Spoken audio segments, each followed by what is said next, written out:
Jadi beliau salah satu dari 48 orang yang dikirim oleh Kemendikbudristek untuk belajar hal itu, karena Kemendikbudristek khususnya Dirjen Vokasi memahami betul bahwa seorang kepala sekolah dan seluruh guru harus mampu mengubah perannya sebagai seorang coach. Itulah Dirjen Vokasi mengirim 48 orang untuk mendapatkan Training Leadership and Performance Coach Certified. Oleh karena itu, Bapak Ibu, pada saat hari ini saya setelah 1,5 bulan mendampingi mereka dan saya melihat bahwa ini menjadi sebuah kebutuhan. Mungkin nanti link daftar hadir di terakhir saja ya Pak Madirasta. Jadi saya akan mengubah cara berpikir para guru dan peserta webinar. Jadi peserta webinar saya harap tidak hanya mengharapkan sertifikat, tetapi harus belajar banyak ilmu yang diberikan oleh para narasumber di dalam proses-proses webinar-webinar lain. Jadi itu yang dilakukan banyak pihak di saat pandemi. Yang penting ikut webinar, yang penting dapat sertifikat, gitu ya. Jadi model-model seperti itu harus dihilangkan, khususnya rekan-rekan yang di ASN, khususnya mereka yang di ASN sekali lagi, karena saya mengalami sebuah perbedaan ketika saya harus mengajar, saya mentraining, saya mengisi webinar dengan pihak-pihak swasta dan ASN. Kalau pihak swasta biasanya memang ikut itu benar-benar membutuhkan gitu ya, ikut itu benar-benar mendapatkan ilmu baru.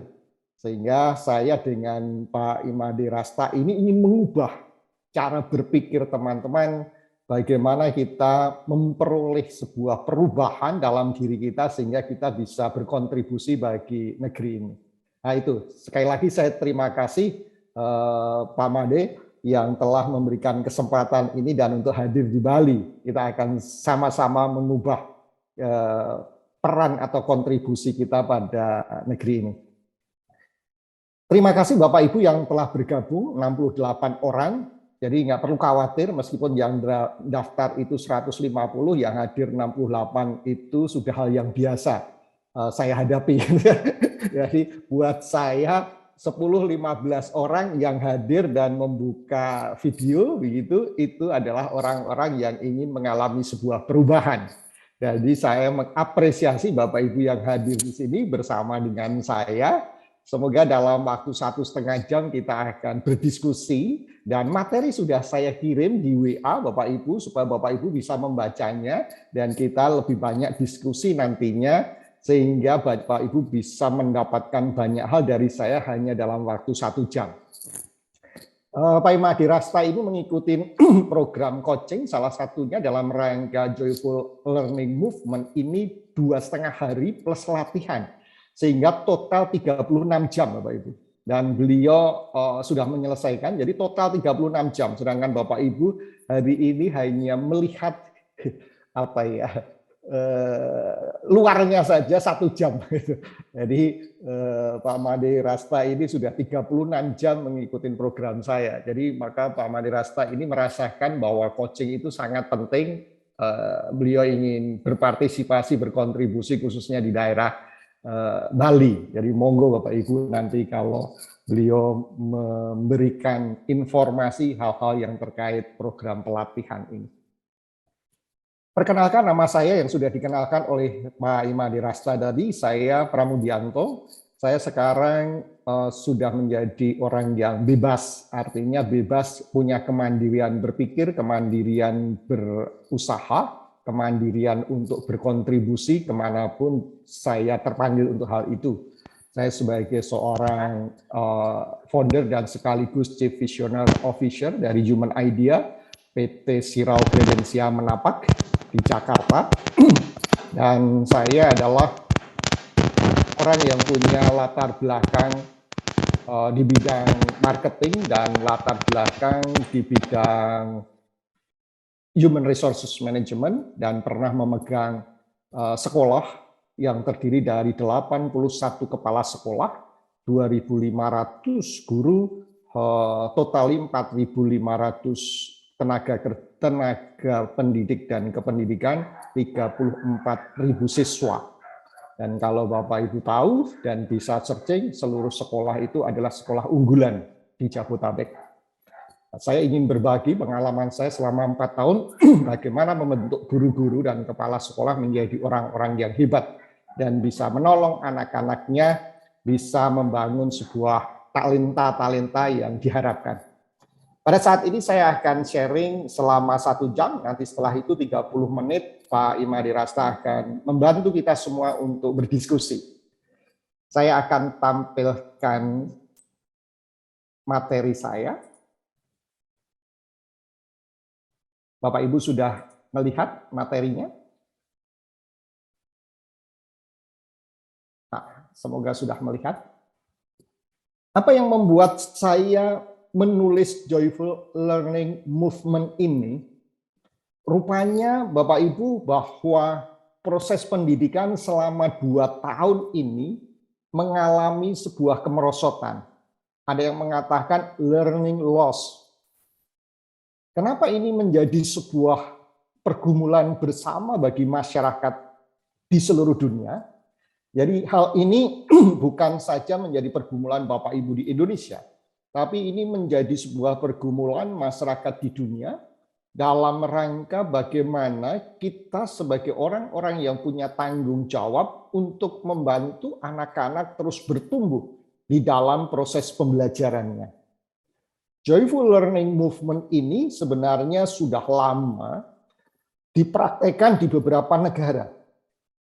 Yang pada intinya pada waktu itu adalah proses praktek Joyful Learning Movement ini memang berasal dari praktek untuk anak-anak di bawah usia, yang kemudian artinya di bawah usia itu kelas TK atau KB, yang kemudian beranjak kepada sekolah dasar, dan seterusnya. Akhirnya Joyful Learning ini berkembang ke arah seluruh pembelajaran. Ini menjadi terkenal ketika terjadi pandemi beberapa waktu yang lalu. Sehingga apa yang mesti harus dikerjakan oleh para pendidik membuat Joyful Learning ini menjadi sebuah proses pembelajaran yang membuat anak-anak tidak mengalami kebosanan.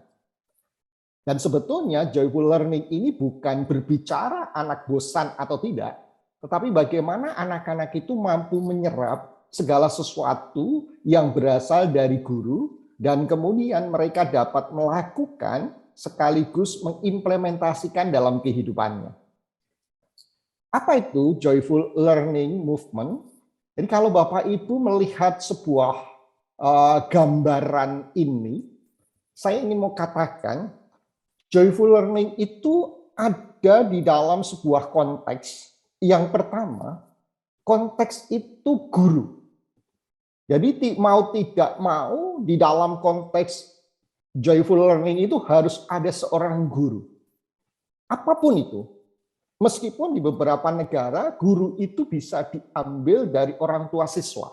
Tapi ketika dia berperan untuk memberikan sebuah pembelajaran secara formal ataupun tidak formal, adalah mereka juga bisa disebut sebagai seorang guru.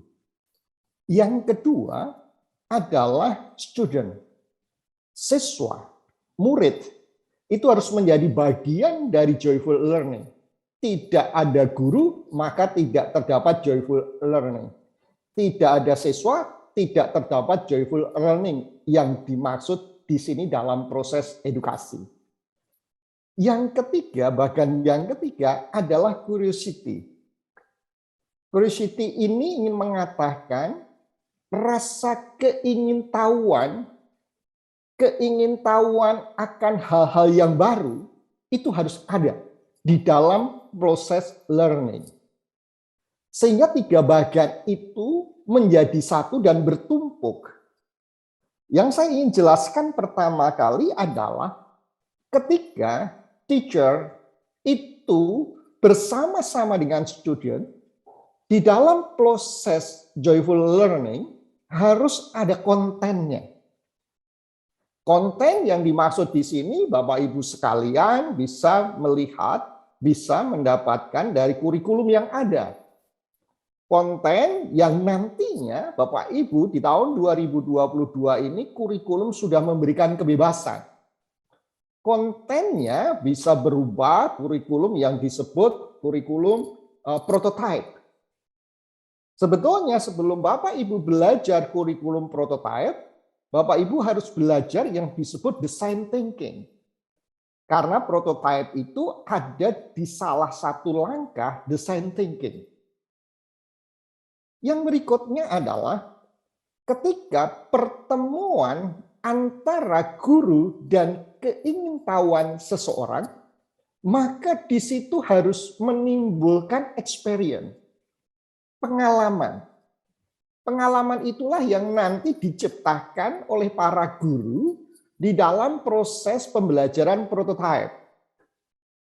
Ya, ada pengalaman karena menggunakan project based learning, di mana project-project itu akan menjadi pengalaman yang baik bukan buat peserta didik di dalam nanti dia berimplementasi dengan dunia yang nyata. Ketika curiosity bertemu dengan student, maka akan diperoleh sebuah emosi. Jadi ketika si siswa itu bertemu dengan rasa ingin tahu, itu muncul emosinya. Emosi yang positif, emosi yang menggerakkan dirinya untuk mengetahui dan mengetahui untuk berselancar di dalam ketidaktahuannya itu. Maka ada sebuah proses yang disebut learning dan unlearning. Emosi ini dibutuhkan. Sepanjang anak belajar tanpa emosi, maka tidak ada proses joyful learning. Emosi yang seperti apa? Emosi yang menyenangkan. Orang yang senang akan terus mencari yang dia tidak tahu. Ini prosesnya. Ketika teacher, student, dan curiosity ini bersatu, maka ditemukan yang disebut well-being, kebahagiaan. Jadi siswa belajar dimanapun. Jadi joyful learning movement ini mau saya katakan, siswa belajar dimanapun. Di dalam kelas, secara online, ataupun di luar kelas, itu mereka harus menemukan well-being, kebahagiaan.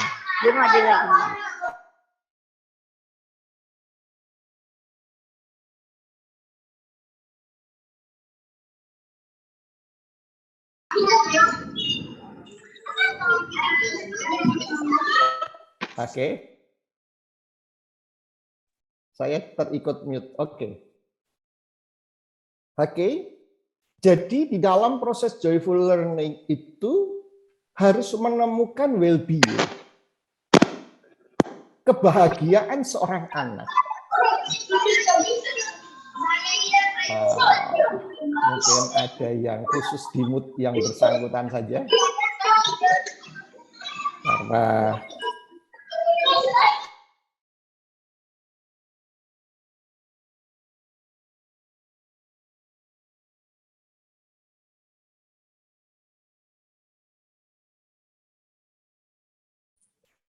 yang di mute yang bersangkutan aja, yang kalau sedang bicara saya dibebaskan dari mute.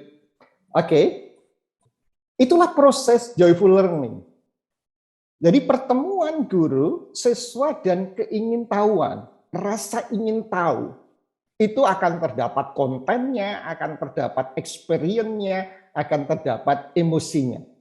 Saat ini, saya tidak akan berbicara tentang bagaimana Bapak Ibu membangun joyful learning movement ini. Kali ini, saya dalam beberapa menit ke depan, saya ingin berbicara bagaimana caranya seorang guru membangun sebuah konsep joyful learning. Apapun di dalam proses joyful learning movement ini harus ada seorang guru. Dan peran guru adalah yang paling penting di sini.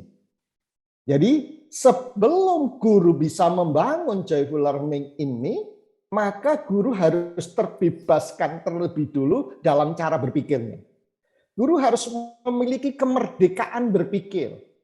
Karena ketika guru tidak memiliki kemerdekaan berpikir, maka nanti tidak akan ditemukan di dalam kurikulum prototype itu sebuah experience yang sungguh-sungguh baru, experience yang benar-benar dapat diimplementasikan dalam kehidupan anak. Jadi hanya sekedar tugas, hanya sekedar membuat sesuatu yang tidak berkontribusi pada dunianya. Ini yang saya mau bahas buat guru. Bagaimana guru harus memiliki sebuah proses di mana dia memiliki kontribusi yang besar dalam joyful learning. Guru-guru ini adalah milik Bapak Ibu kepala sekolah. Sebelum guru-guru ini memiliki kemampuan seperti itu, maka kepala sekolah harus tahu lebih dahulu bagaimana cara mengubah guru-gurunya memiliki mindset yang benar terhadap joyful learning. Di dalam kondisi saat ini, mindset manusia, termasuk kita semua yang ada di webinar ini, yang pertama adalah tidak semua orang berani, mampu, dan mau menanggung risiko melakukan perubahan sendiri tanpa menunggu dorongan dari orang lain. Ini ada di dalam kehidupan kita semua, termasuk Bapak Ibu sekalian. Ngapain mau melakukan perubahan? Kalau nggak didorong-dorong oleh pihak lain, gunanya apa perubahan? Itu seringkali menjadi sebuah pemikiran setiap orang. Yang kedua, banyak orang masih bekerja berdasarkan perintah dan program, belum bisa memaknai kemerdekaan berpikir dan bertindak secara individual. Jadi inilah yang seringkali orang berubah karena perintah. Bukan orang berubah, orang mentransformasi diri karena sebuah kebutuhan dirinya sendiri. Yang ketiga adalah banyak orang belum kuat menangkap energi positif perubahan yang berlangsung di sekitarnya. Masih senang dengan arus status quo, kepastian. Padahal di tengah-tengah kita hidup saat ini terjadi sebuah perubahan yang sangat besar. Maka Bapak Ibu ada sebuah ejekan di dunia internasional beberapa waktu lalu terhadap rekan-rekan yang memiliki kemampuan atau bekerja di bidang pengelolaan sumber daya manusia. Ejekannya seperti ini. Hei kalian orang SDM, sekarang apa yang kalian lakukan? Pertanyaan itu muncul karena banyak perusahaan yang collab. Dunia usaha collab karena pengelolaan sumber daya manusia tidak berubah.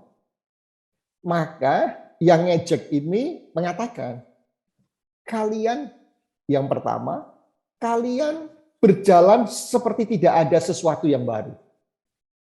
Yang kedua, kalian berputar-putar seperti anak ayam kehilangan induknya. Yang ketiga, dikatakan bahwa ketika Anda melihat perubahan, Anda pergi tidur. Sehingga ejekan itu membuat banyak pihak tergerak, sadar bahwa selama ini sebetulnya yang dibutuhkan adalah sesuatu yang tidak pasti. Ketidakpastian itu harus diciptakan oleh seorang pihak, lembaga yang mengelola sumber daya manusia. Karena pada prinsipnya manusia ingin hidup yang pasti-pasti saja. Ketidakpastian itu mengandung risiko. Ketidakpastian itu membutuhkan sebuah energi. Namun segala sesuatu yang pasti itu sudah tidak dipikirkan lagi. Ini nanti kita akan belajar banyak bagaimana kita berada ketidakpastian yang membuat kita grow mindset. Kepastian ini membuat orang menjadi fixed mindset. Yang keempat, banyak orang yang takut melakukan hal baru karena ekosistem belum mendukung sehingga menghambat transformasi. Kita tergantung pada pihak eksternal. Pihak lain, ekosistem belum ada, bagaimana kita bisa berubah. Itu cara pandang fixed mindset. Oleh karena itu, Apa yang sedang terjadi di dalam pikiran kita sebagai seorang guru? Seorang guru atau Bapak Ibu sekalian yang memiliki banyak guru di sekolah sebagai kepala sekolah, paling tidak manusia memiliki dua hal ini yang disebut fixed mindset, yang kedua growth mindset. Sederhana, untuk bisa melihat orang-orang di sekitar kita ataupun kita sendiri, apakah kita termasuk fixed mindset atau growth mindset? Tipe fixed mindset seperti saya katakan tadi, hidupnya ingin selalu sesuatu yang pasti. Di zona nyaman. Melihat perubahan itu sebuah ancaman. Melihat perubahan itu mengusik dirinya. Ketidakamanan dirinya muncul. Fixed mindset itu selalu menyalahkan orang-orang di sekitarnya. Fixed mindset itu selalu hidupnya ingin yang pasti dan terukur. Namun kebalikannya dengan growth mindset. Growth mindset adalah salah satunya, ada bagian di dalam kehidupan kita yang disebut curiosity. Rasa ingin tahu. Jadi bagaimana seorang guru, bagaimana seorang kepala sekolah akan membangun sebuah kehidupan di sekolah joyful learning yang mau diterapkan. Kalau rasa ingin tahu itu tidak ada di dalam pikiran seorang guru, apalagi tidak ada dalam pikiran para kepala sekolah. Growth mindset ini membangun sebuah kolaborasi. Pertanyaannya, bagaimana kita bisa membangun growth mindset? Ini yang saya mau ajarkan kepada Bapak Ibu sekalian sampai pada nanti langkah-langkah yang detail seperti apa. Yang jelas, pertama-tama growth mindset itu berasal dari cara berpikir kita. Jadi yang harus diubah adalah cara berpikir kita. Yang harus diubah apa yang ada di dalam pikiran kita. Di dalam konsep teacher mindset ini harus dimiliki yang pertama adalah client center. Udah seringkali para ahli pendidikan mengatakan bahwa di dalam proses pendidikan, siswa menjadi pusat perubahan. Harus melihat si siswa, bukan si saya sebagai guru, bukan si saya sebagai kepala sekolah. Pusat perubahan ini harus dipahami. Contohnya begini, seringkali para guru tidak memahami sebuah perubahan. Kalau saya tanya, salah satu peserta ini yang di depan saya dari SMA Negeri Singaraja. Ini Bapak siapa ya, Pak? Halo Pak, bisa kita berinteraksi? Bapak dari SMA Negeri 2 Singaraja? Ya. Ya, nama Boleh, Bapak Pak? siapa? Made Aryo Kartawan.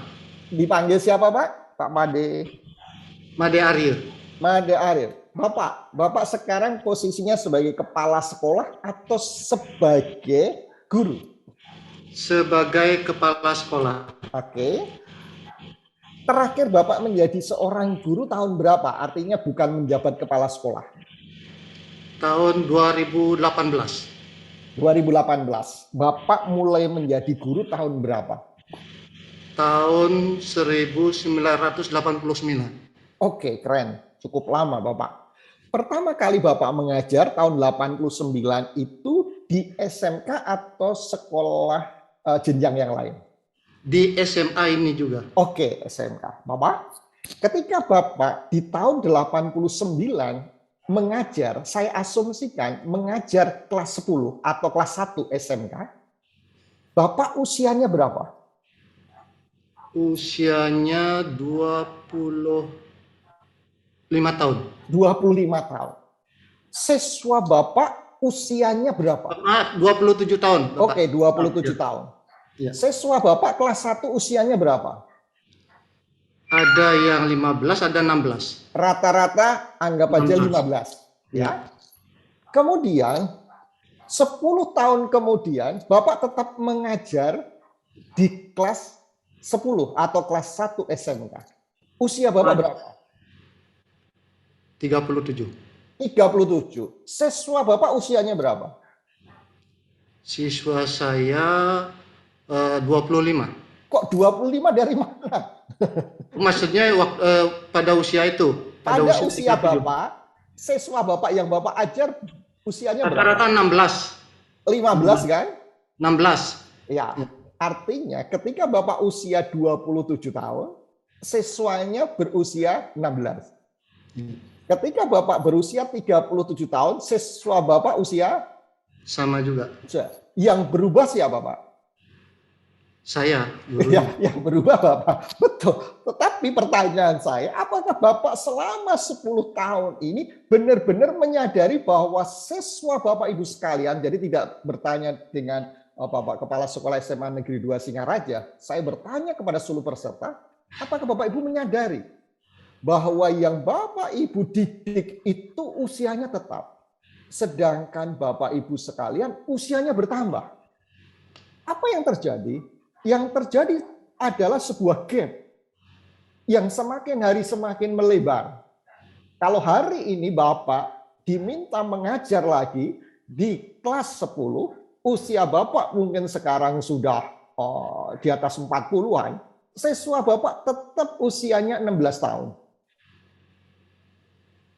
Inilah yang dikatakan Bapak Ibu harus client center. Pusat perubahan itu ada di siswa. Sehingga Bapak Ibu harus memandang siswa saya usianya tetap. Tapi perubahan itu terjadi dalam siswa saya. Sehingga saya sebagai kepala sekolah, saya sebagai guru harus berubah. Ini yang sering kali tidak disadari. Apalagi Bapak Ibu, para pengajar di sekolah taman kanak-kanak.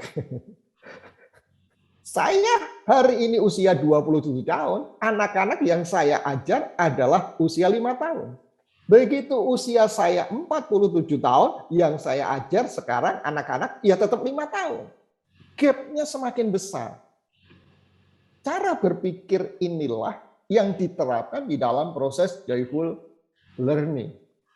Jadi client center siswa. Terima kasih Pak. Pak Made. Ya, sama-sama. Ya. Ini hanya sebagai contoh ya Bapak. Jadi artinya bahwa kita harus melihat sebuah perubahan itu yang berpusat pada siswa. Mau tidak mau, ini harus diajarkan.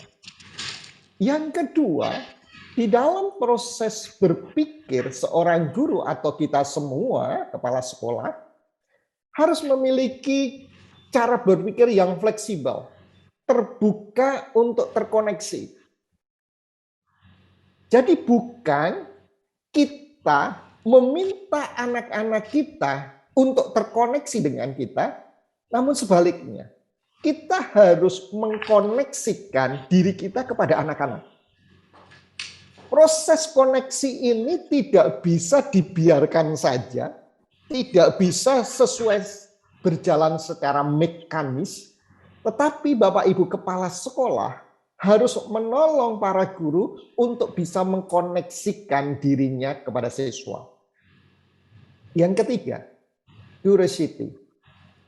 Saya katakan bahwa rasa ingin tahu itu anak-anak jauh lebih tinggi daripada kita semua yang sudah dewasa.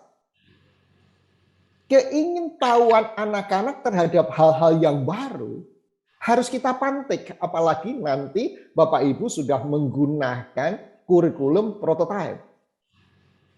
Prototype itu tidak bisa kita memberikan sebuah proyek atas dasar cara berpikir kita. Di dalam prototype adalah kita memberikan proyek bagaimana anak-anak itu memiliki sebuah proses berselancar di dalam pikirannya untuk menemukan proyek yang baru, proyek yang belum pernah dilakukan oleh orang lain, proyek tidak hanya sekedar berkunjung ke tempat tertentu kemudian menyimpulkan, bukan itu sebetulnya. Proyek yang membuat orang merasa ingin tahu, dan untuk menjadi ingin tahu, seperti tadi gambar saya di depan, dibutuhkan seorang guru. Sehingga nanti anak-anak akan mendapatkan pengalaman baru, mendapatkan pengalaman yang belum pernah dia alami atau orang-orang sekitar alami.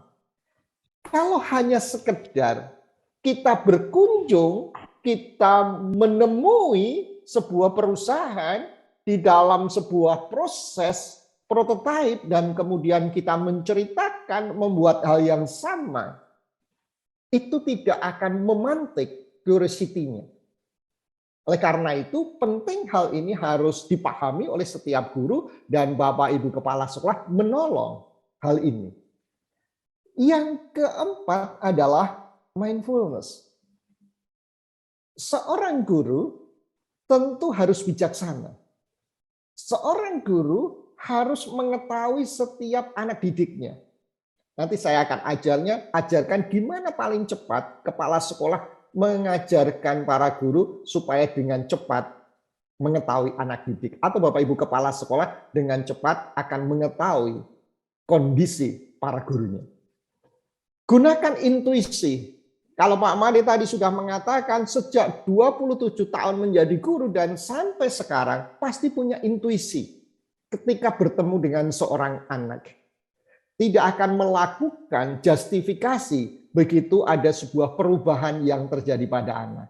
Kalau itu yang terjadi, maka kita terjebak pada self-center.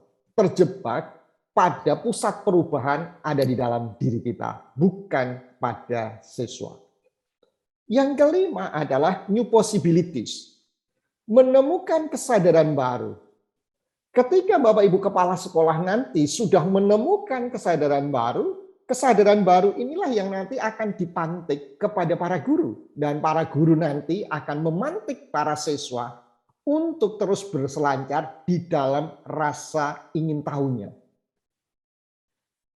New possibilities itu selalu berbicara kepada masa depan. Bicara pada the future trend, tren masa depan. Yang tren masa depan itu sebetulnya juga belum tentu kita tahu. Jadi para CEO kumpul di sebuah negara beberapa bulan yang lalu, para CEO mengatakan begini, Bapak Ibu semua yang memiliki karyawan harus siap-siap untuk tidak memiliki pekerjaan yang sekarang dikerjakan. Karena tahun 2025 akan dimulai sebuah perubahan besar di dalam dunia pekerjaan. Lantas, seorang CEO tanya, apa yang mesti saya siapkan? Karyawan saya harus belajar apa? Maka jawaban seorang pembicara ini, saya tidak tahu. Saya juga tidak tahu nanti tahun 2025 itu ada pekerjaan baru seperti apa. Kalau Anda tidak tahu, bagaimana kami sebagai seorang pemimpin-pemimpin di perusahaan harus menyiapkan perubahan itu? Maka jawabnya sederhana. Lakukan yang disebut reskilling dan lakukan yang disebut upskilling. Bagaimana saya mau melakukan reskilling dan upskilling? Pertanyaan lagi, sedangkan saya tidak tahu apa yang terjadi tahun 2025. Kalau kamu juga tidak tahu, lakukan perubahan mindset dalam seluruh karyawanmu. Ya sederhana, dan baru 10 menit sebelum saya bersama dengan Bapak Ibu, ada seorang dokter menelpon saya atau menghubungi saya. Coach Pram, apa yang harus saya lakukan dengan seluruh karyawan saya di rumah sakit ini? Apa yang kamu butuhkan? Cara berpikir mereka di dalam melayani pasien, cara berpikir mereka melihat kondisi yang ada, seperti tidak ada perubahan. Tidak ada pelayanan yang berubah. Tidak ada cara berpikir yang berubah. Saya katakan, itulah yang disebut kepastian. Bahwa manusia hidup di dalam fixed mindset. Oleh karena itu, satu-satunya jalan hanya mengubah mindset mereka menjadi growth mindset. Itu jawaban di dunia, Bapak Ibu. Oleh karena itu, Pak Made Rasta mengadakan webinar ini dalam rangka kita menyadari bahwa growth mindset menjadi sebuah kebutuhan. Lantas bagaimana supaya kita bisa sukses? Ada 5 tahapan supaya kita sukses di dalam sebuah proses di pekerjaan kita, di dalam kehidupan kita. Yang pertama, untuk mencapai sukses di dalam growth mindset, yang pertama kali adalah awareness, kesadaran. Kesadaran Bapak Ibu bahwa saat ini sudah terjadi perubahan yang sangat besar. Perubahan yang saat ini ada di sekeliling kita. Perubahan yang terjadi ada dalam kehidupan anak-anak. Perilaku ketika Bapak Ibu sudah mengalami proses PTM, terjadi sebuah perubahan dalam diri anak-anak. Dan itu dialami di banyak sekolah. Kesadaran ini harus memantik Bapak Ibu sekalian untuk bertindak.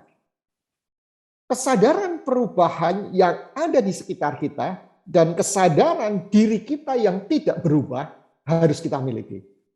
Jadi sekali lagi, kesadaran diri kita yang tidak berubah juga harus kita miliki. Ada sebuah cerita secara singkat. Seorang mantan menteri pertahanan Amerika Serikat diminta mengisi sebuah acara seminar. Ketika dia dipanggil untuk masuk podium, dia membawa secangkir kopi, tapi kopi itu tidak dicangkir gelas, tapi dicangkir yang terbuat dari styrofoam. Kayak Bapak beli sekarang kopi untuk take away gitu ya, di bawah. Dia katakan, saya punya pengalaman setahun yang lalu, saya juga berdiri di tempat ini. Namun saya sebagai Wakil Menteri Pertahanan Amerika. Ketika saya diundang ke sini, saya naik bisnis kelas. Kemudian saya dijemput Mercy, dan kemudian saya diantar ke hotel, dan saya tidak perlu check-in, tapi saya langsung ditunjukkan kamar saya. Begitu paginya saya turun, di bawah sudah ada seorang yang menjemput saya, kemudian mengantar saya ke ruangan ini, dan saya ditanya, apa Bapak membutuhkan kopi atau teh? Dan saya katakan, saya butuh teh, saya butuh kopi. Dan ada secangkir kopi yang diberikan saya. Cangkirnya berupa keramik yang sangat mahal. Itu setahun yang lalu. Begitu hari ini saya hadir di sini, kemarin saya naik pesawat yang reguler, dan saya harus mencari taksi menuju hotel, dan saya harus check-in, dan paginya saya keluar mencari taksi lagi ke tempat ini. Sampai tempat ini, saya bertanya, di mana kopinya? Maka pelayan mengatakan, di ujung di sana. Maka saya mengambil kopi, dan kopi ini saya bawa di podium. Yang mau saya katakan, secangkir kopi yang cangkirnya terbuat dari keramik yang indah dan mahal, ternyata itu bukan untuk saya. Ternyata itu untuk jabatan saya sebagai seorang Wakil Menteri Pertahanan Amerika Serikat. Jadi Bapak Ibu harus punya kesadaran. Ketika Bapak Ibu tidak punya kesadaran itu, Bapak Ibu akan mengalami stres. Dan kalau Bapak Ibu tidak mengalami stres, Bapak Ibu akan di dalam fixed mindset. Jadi apapun yang kita terima seringkali itu bukan untuk diri kita. Tetapi untuk jabatan kita. Untuk kehormatan kita. Kesadaran itu harus dimiliki bahwa saya hanya layak secangkir kopi yang ada di styrofoam, kata dia. Saya harus sadar, itu yang buat saya. Kalau cangkir yang berupa keramik itu hanyalah untuk jabatan saya, yang mungkin Bapak Ibu sebagai kepala sekolah. Yang mau saya katakan, kesadaran itu harus dipupuk, jangan menutup mata kita. Yang kedua, transform your mind. Jadi Bapak Ibu prosesnya akan saya ajarkan ketika Bapak Ibu nanti mengikuti training. tahapan secara detailnya. Ketika kita sudah memiliki kesadaran itu, maka kita akan merubah cara berpikir kita, merubah cara pandang kita terhadap sesuatu yang kita lakukan. Sepanjang kita tidak memiliki kesadaran, kita tidak bisa merubah cara pandang kita. Sehingga, kata mantan Menteri Pertahanan Amerika itu mengatakan, tidak ada bedanya kopi yang ada di cangkir yang berupa keramik indah dan mahal dengan kopi yang ada di styrofoam ini. Karena saya meminum sama-sama dengan kopi yang ada di dalam pikiran saya, bukan tempatnya. Anda harus merubah hal itu dan itu tidak mudah. Yang itu pun perlu latihan, bukan seminar. Transform your mind itu bukan dilakukan dengan seminar, bukan dilakukan dengan sorak-sorai, bukan dilakukan dengan outbound. Bukan. Tapi transform your mind itu dilakukan dengan cara berlatih. Yang ketiga, ketika Bapak Ibu sudah memiliki proses berpikir yang benar, Bapak Ibu harus punya goal. Goal yang jelas, Bapak Ibu mau kemana? Bapak Ibu harus menentukan masa depan Bapak Ibu. Ketika Bapak Ibu hari ini berpikir tentang masa lalu, maka masa depan Bapak Ibu adalah sama dengan masa lalu Bapak Ibu sekalian. Jadi, Bapak Ibu pilih. Kalau Bapak Ibu seorang fixed mindset, maka masa depan Bapak Ibu sama dengan masa lalu. Tapi Bapak Ibu, kalau ingin merubah hidup, Bapak Ibu harus menentukan goal yang baru.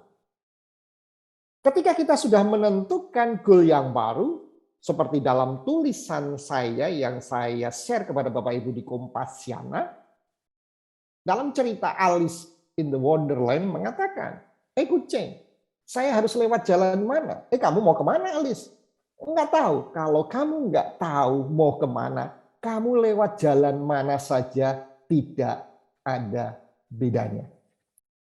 Sepanjang Bapak Ibu guru tidak memiliki goal yang jelas dalam hidupnya, maka Bapak Ibu tidak perlu mencari jalan. Orang yang sukses adalah orang yang punya goal. Sehingga dia punya ukuran atas perjalanan hidupnya. Yang keempat, untuk membangun sebuah keberhasilan, Bapak Ibu harus mengubah mindset yang berupa habit.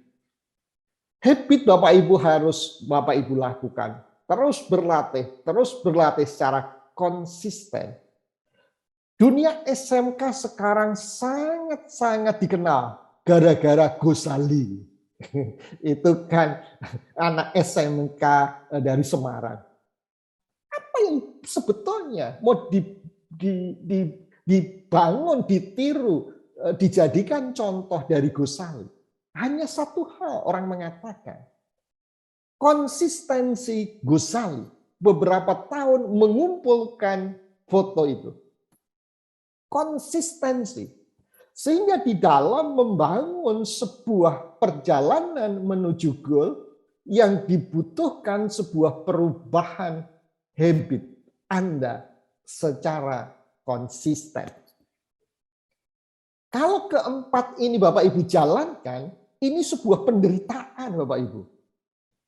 Untuk memiliki kesadaran, untuk mengubah mindset, untuk menentukan goal sampai Bapak Ibu merubah kebiasaan, itu merupakan sebuah penderitaan. Itulah yang disebut passion.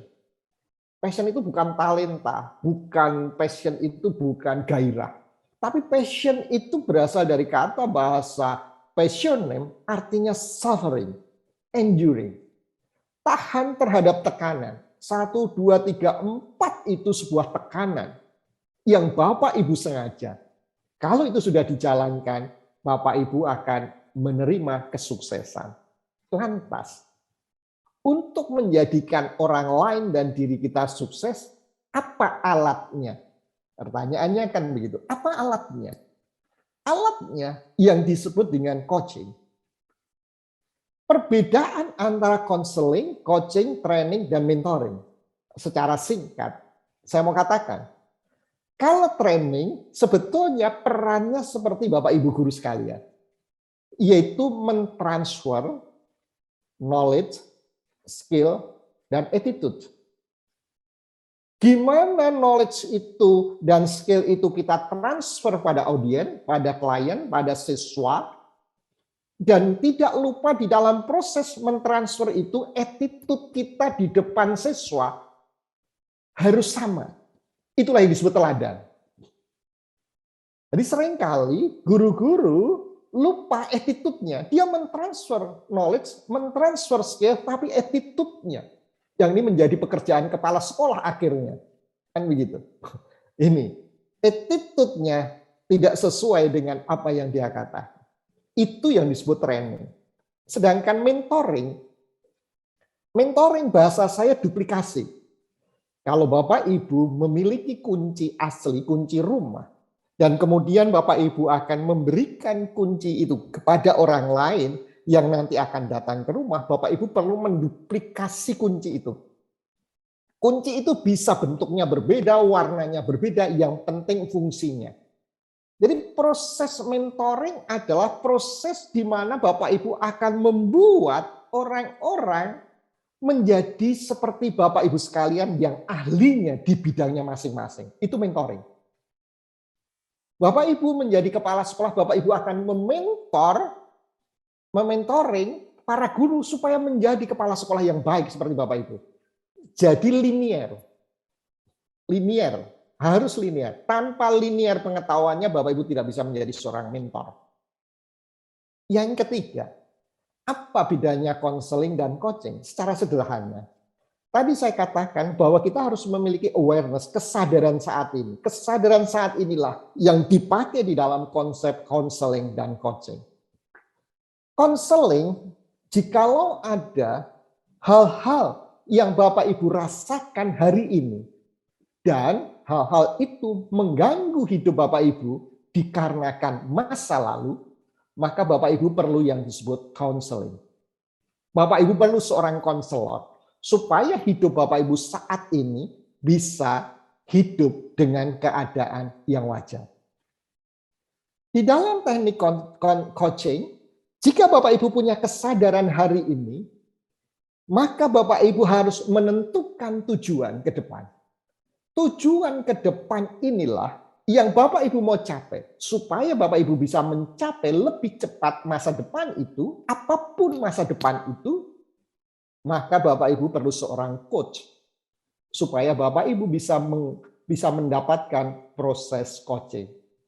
Supaya para guru ini nanti bisa melakukan joyful learning, satu-satunya cara Bapak Kepala Sekolah, Bapak Ibu Kepala Sekolah melakukan coaching. Bapak Ibu harus punya peran sebagai seorang coach buat seluruh guru. Sehingga guru memiliki mindset yang berubah, guru bisa melakukan pendampingan dengan benar, membuat anak memiliki curiosity, keingintahuan tinggi, dan menghasilkan proyek-proyek yang di luar pikiran kita. Bapak Ibu hanya bisa dengan cara memantik para guru untuk berubah. Berapapun usianya. Ini peran kepala sekolah ketika nanti akan melakukan proses coaching. Maka Mas Nadiem mengatakan peran guru sekarang sudah berubah. Peran guru salah satunya harus menjadi seorang coach karena dia tahu persis. Karena dia berasal dari dunia usaha. Karena seorang coach mampu memantik setiap orang untuk melezat seperti anak panah berada dalam busurnya yang kemudian ditarik dan dilepaskan.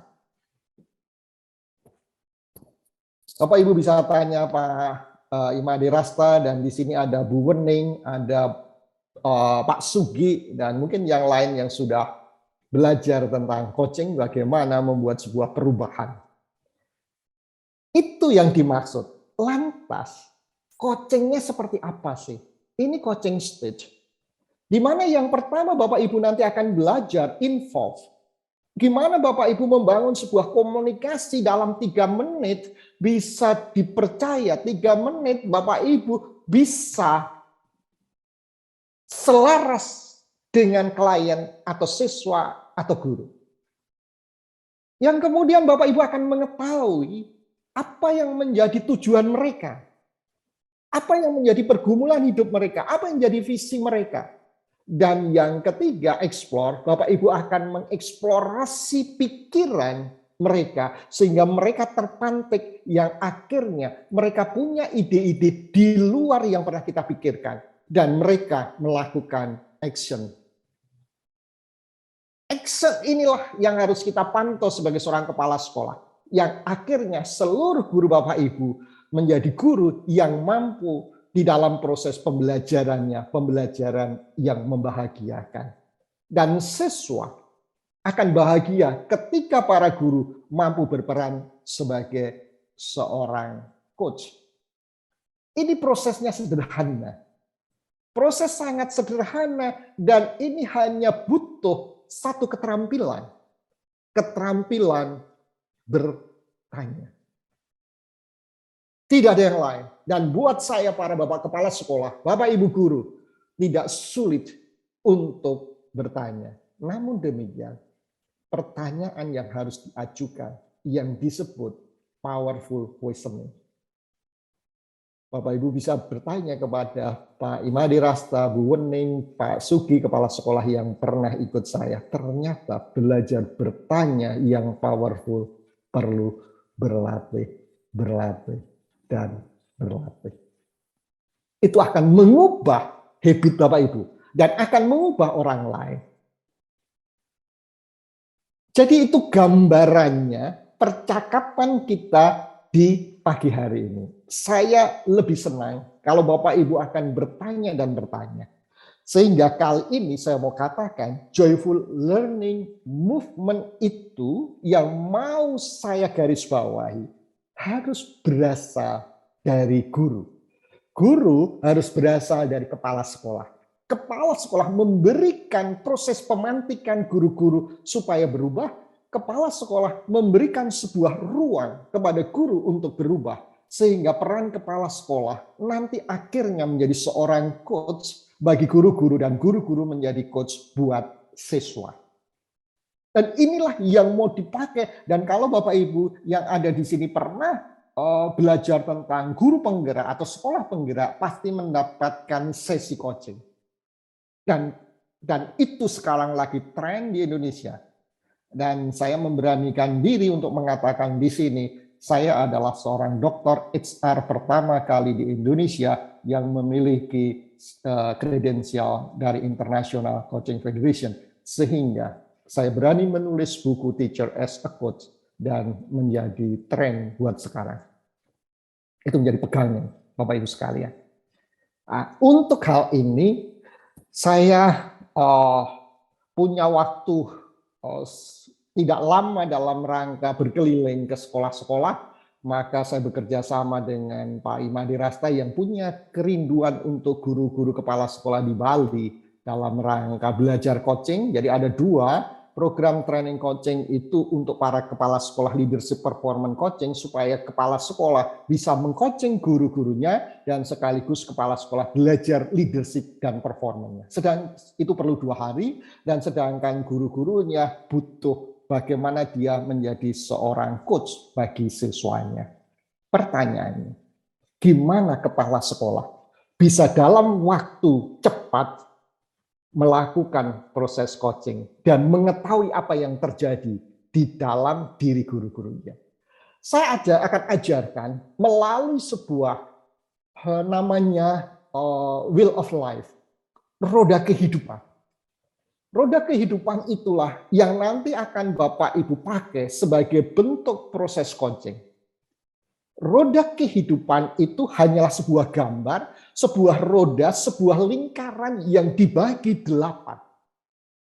Saya selalu katakan kepada teman-teman, jikalau kita memiliki mobil, dan mobil itu ada 4 roda, dan rodanya memiliki ban yang baru, bukan vulkanisir, ban yang baru. Bagaimana mobil ini akan berjalan dari misalnya dari Kute sampai ke Singaraja begitu. dan jalannya sudah halus. Pasti si sopir dan penumpangnya akan merasa enak. Mobilnya baru, bannya baru. Pertanyaan sekarang, gimana kalau kurang lebih berapa lama Pak Nyoman ya SMA Negeri Tejakula dari Kute sampai Singaraja berapa lama itu Pak perjalanannya? 4 jam. Oke. 4 jam. Sekarang mobil itu saya ubah bannya. Meskipun mobilnya baru, bannya saya ubah menjadi ban yang bentuknya segi 4. Kira-kira dari Kute sampai Singaraja butuh berapa lama? Rodanya segi 4. Tidak nyampe, Pak. Tidak nyampe, betul sekali. Betul sekali. Itu yang terjadi di dalam kehidupan kita. Dengan Wheel of Life nanti, Bapak Ibu akan tahu kondisi guru-guru keadaan yang sesungguhnya di dalam dirinya. Kalau guru-gurunya memiliki hidup yang berupa segi 8, begitu sulitnya seorang kepala sekolah akan membawa perubahan. Apapun perubahan tidak akan berjalan dengan baik. Maka Bapak Kepala Sekolah, Ibu Kepala Sekolah membenahi dulu para guru dengan Wheel of Life. Bagikan itu kepada guru, kemudian kita kasihkan contoh misalnya. Bapak Guru, di dalam Wheel of Life ini, di lingkaran tengahnya itu ada nilai 0. Kalau kita tarik garis sampai pada ujung lingkaran, itu nilainya 10. Pertanyaan sederhana. Sekarang, bagaimana hubungan Bapak Ibu guru dengan siswa? Idealnya seperti apa? Pasti dia akan cerita. Idealnya saya harus membantu siswa, idealnya harus begini, begitu. Itu idealnya. Pertanyaan sekarang. Berapa nilainya kalau Bapak Ibu ukur sendiri hubungan Bapak Ibu dengan siswa? Oh iya, hubungan saya dengan siswa tidak semulus seperti ideal itu. Nilai saya 8. Bapak Ibu Kepala Sekolah sekarang tahu hubungan guru ini dengan siswanya nilai 8. Yang kedua dikasih contoh. Bagaimana hubungan Anda dengan pasangan Anda di rumah? Oh, pasangan dengan rumah idealnya harus begini, bla bla bla bla. Oke, sekarang coba beri nilai. Hubungan Anda dengan pasangan, nilainya berapa? Oh, nilainya di 70. Oh, ada nilainya 40. Ada. Oke. Bapak Ibu tahu hidup para guru, Bapak Ibu. Setelah itu, Bapak Ibu nanti panggil dia, Bapak Ibu coaching. Kalau Bapak Ibu punya 70 guru, berarti Bapak Ibu tahu 70 kali 8 persoalan di sekolah. Yang Bapak Ibu nanti bisa coaching dengan cepat, ambil. 8 titik itu mana yang akan menjadi prioritasmu? Hubunganmu dengan orang tua, hubunganmu dengan pasangan, hubunganmu dengan siswa, hubunganmu kesehatan, apapun. Kalau Bapak Ibu sudah merubah satu hal melalui teknik coaching, hidup guru itu menjadi berubah. Kalau hidup guru itu menjadi berubah, dia akan berubah cara pandang dan cara kerja dengan siswa. Sangat simpel. Ini tidak ada cara lain selain dengan teknik coaching. Saya orang training development dari berbagai perusahaan besar, saya sudah meninggalkan seluruh training yang ada. Maka saya memberanikan diri mengambil bidang coaching karena ini bisa mengubah hidup banyak orang. Bapak Ibu dalam training yang nanti akan diselenggarakan Pak Imade Rasta di Bali 14-15, kalau mau tambah 16, 17, 18 juga nggak apa-apa ya Pak Made. Saya sekaligus di Bali, monggo. Dan saya pernah mengajarkan juga teman-teman di Bali dan di dunia usaha. Bapak Ibu memiliki prodi entrepreneur, tapi Bapak Ibu bukan seorang entrepreneur. Gimana bisa mengajarkan anak-anak menjadi entrepreneur? Tapi saya katakan, tidak perlu khawatir. Dengan teknik coaching, Bapak Ibu bisa melampaui apa yang dipikirkan para entrepreneur. Mungkin begitu Pak Imade Rasta, pengantar saya dalam bercakap-cakap 1 jam ini. Bapak Ibu saya beri kesempatan untuk bertanya. Ini ada buku yang tadi ditawarkan Pak Imade Rasta tadi, bahwa buku ini cetakan yang ketiga dan memang sebetulnya buku ini khusus untuk Kemendikbudristek sehingga tidak dijual di toko buku. Buku pertama, kedua ada di Gramedia, sepertinya yang pertama sudah habis, yang kedua di beberapa tempat sudah habis. Ini tidak ada di Gramedia, silakan memesannya kalau mau memesan, atau pas training nanti saja boleh saya bawain ke Bali. Pertama pesan Pak. Monggo Pak. Ini saya, silahkan baca di yang sudah saya share materinya. Itu Pak Imadi Rasta yang saya bisa berikan pada hari ini karena saya ingin mendengarkan Bapak Ibu sekalian untuk berdiskusi. Terima kasih. Ya, terima kasih Coach Pram, luar biasa ya, 60 menit. Iya, luar biasa 60 menit sudah menginjeksi mindset kita di ruang Zoom ini. Ibu Bapak yang berkenan bertanya, kalau raise hand silakan, kemudian juga boleh juga lewat chat. Nah, sebelumnya Ibu Bapak, jadi apa yang disampaikan oleh Coach Pram ini akan hadir di Bali. Kami akan mulai di batch satunya ada di SMK Negeri 1 Sawan tanggal 14-15, jadi 2 hari untuk mengubah mindset guru-guru SMK Negeri 1 Sawan. SMK Negeri 1 Sawan saat ini adalah Central of Excellence, kemudian juga menjadi SMK Pusat Keunggulan, dan secara kebetulan juga saya bertemu dengan Coach Pram melalui kegiatan pelatihan coach ya dari Kemendikbud di Mitra Studi, sehingga mendapatkan ruang untuk belajar bertumbuh bersama teman-teman. Dan tahun ini kami menerapkan satu teknik supervisi dengan metode coaching sebagaimana yang disampaikan tadi. Nah, ini ternyata hasilnya luar biasa Ibu Bapak, walaupun baru tahap plan pada awal. Nah, mungkin secara teknis nanti Pak Pram, jadi Coach Pram akan menyampaikan. Silakan Ibu Bapak. Pak Komang, Pak Nyoman, SMK 170, kalau ada hal yang tanya, silakan Paman.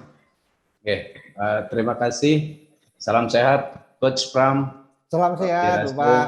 Teman-teman semua. Ya, sungguh luar biasa. Hari ini saya merasakan setelah mengikuti seminar sebelumnya sudah baca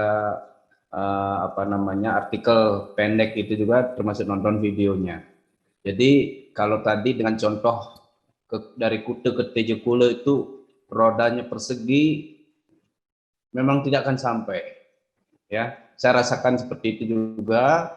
Hampir 8 tahun di TJ Kule belum bulat, Pak. Saya maunya lebih bulat dan tidak vulkanisir sehingga sekolah ini bisa jalan lebih cepat untuk mencapai tujuan. Nah, yang menjadi masalah ini tadi sih saya sudah ketemu, harus involved ya, harus terlibat gitu ya. Nah, kemudian kalau tadi dicontohkan kita yang mengkoneksi diri ke murid gitu ya. Nah, berarti bagaimana saya bisa mengkoneksikan diri kepada guru-guru supaya lebih cepat nih. Nah, mungkin Coach Pram ada resep selain yang saya dengar tadi itu, supaya nih saya mau terlibat banyak ini ya, termasuk juga seperti tadi berapa nilai koneksi guru dengan murid kalau diangkakan itu. Nah, kalau saya dengan guru ya saya inginnya mendekati angka 100 lah Pak. Ya, gimana nih resepnya Pak Coach Pram ya. Terima kasih. Salam sehat dari TJ Kule. Ya, makasih dari TJ Kule Pak Nyoman. Sangat sederhana. Saya akan mengajarkan 5 tahapan namanya pacing. Pacing itu penyelarasan. Jadi 5 tahapan pacing ini yang akan kami ajarkan di dalam proses coaching. Sehingga dalam waktu 5 menit, 3 menit sampai 5 menit, Bapak Ibu sudah selaras dengan orang lain. Sudah selaras dengan para guru kalau kepala sekolah. Pacing itu ada namanya conversation basic, kemudian nanti ada proses parafrase, nanti ada proses di mana Bapak Ibu akan membangun mirroring, di mana Bapak Ibu akan membangun rapport building dan yang lain. Ada 5 fase itu yang kami ajarkan, dan karena di dalam teknik komunikasi 58% itu adalah soal gestur tubuh, maka nanti Bapak Ibu akan kami ajarkan gimana gestur tubuh kita dengan cepat.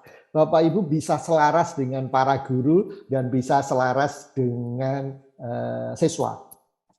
Yang sebetulnya saya mau katakan, memang training coaching secara online saya melakukan berkali-kali, tapi sekali lagi tidak begitu efektif. Karena mereka tidak bisa belajar gestur tubuh saya. Karena gestur tubuh di dalam konsep involved itu 57-58% mempengaruhi koneksitas Bapak dengan orang lain. Nah, itu. Maka kalau saya harus ngajar di online, gestur tubuh saya tidak bisa dilihat dengan baik dan saya tidak bisa memberikan contoh pertemuan saya dengan klien. Jadi saran saya ikut daftar ke Pak Madirasta untuk bisa untuk belajar. Itu ada 5 tahapan yang dengan cepat nanti Bapak bisa lakukan. Bapak begitu ketemu siswa, Bapak ketemu guru, langsung Bapak berubah gestur tubuh, kemudian Bapak melakukan conversation basic, kemudian Bapak melakukan parafrase, kemudian Bapak melakukan mirroring dengan cepat, maka 3-5 menit Bapak sudah tune in. Itu hanya bisa diajarkan melalui onset, ya gitu ya Pak Madirasta. Kalau lewat online sulit untuk melihat gestur tubuh saya. Bapak lihat gestur tubuh saya kan cuma wajah doang, nggak bisa seluruh badan bagaimana. Itu paling cepat. Jadi ada 5 tahapan untuk involve dengan cepat. Gitu. Begitu Pak Nyoman dari SMA Negeri 1 Tejakula. Ya, luar biasa Coach Pram menjelaskan dengan simpel dan lugas cepat ya. Oke, Pak Nyoman nanti bisa bergabung Pak. Kita baru ada di batch 1 ya, nanti di SMK Negeri 1 Sawan tanggal 14-15 pas Valentine Day. Jadi kami kegiatannya Valentine Day itu memang ada kegiatan seva, pelayanan, donor darah dan sebagainya. Tapi di sela-sela itu kita akan adakan kegiatan workshop untuk coachingnya. Karena kita sudah Oke, lebih lanjut Pak Made, SMA 2 Singaraja, silakan. Ya.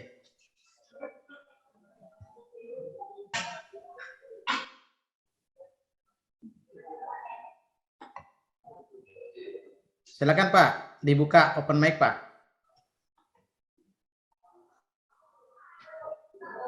Baik, terima kasih Pak Madirasta, selaku host, dan Coach Pram.